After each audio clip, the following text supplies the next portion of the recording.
ආයුබෝවන් රසික රසිකාවන් සියලු දෙනාටම. ඉතින් මගේ අලුත් ගීතය සමනලි සියලු වැඩ කටයුතු දැන් මේ වෙනකොට නිමා වෙලා තියෙනවා. ඔයාලට ඒක රස විඳින්න පුළුවන්. ඒක ඊට කලින් දෙයක් කියන්න ඕනේ අපිට ගීතේ රචනා කරපු අයියා. එයා මේ තුෂාරපතිට ගොඩක් ස්තුතියි.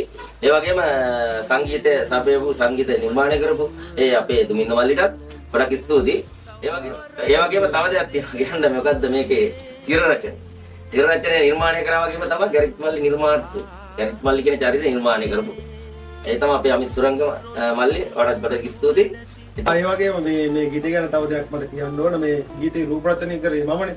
ඉතින් ගැරිත් මල්ලි මගේ යාළුවා. මෙයාගේ පොඩි අතීත කතාවක් තමයි මේ සුන්දර මතක සටහනක් තමයි මම රූපරාමු වලට පෙරළුවේ. ඉතින් මේක ඔයගොල්ලෝ රස විඳලාම හොඳයිද කියලා බලලා කියන්න. එහෙම නේද? අනිවාර්යයෙන්. රස විඳලා ඔයාලා මට ලයික් එකක් දෙන්න, කමෙන්ට් එකක් දාන්න, ෂෙයා කරලා දාලා සපෝට් එකක් දෙන්න. එහෙමනම් ආදරෙයි හැමෝටම බුදු සරණයි. සමනලී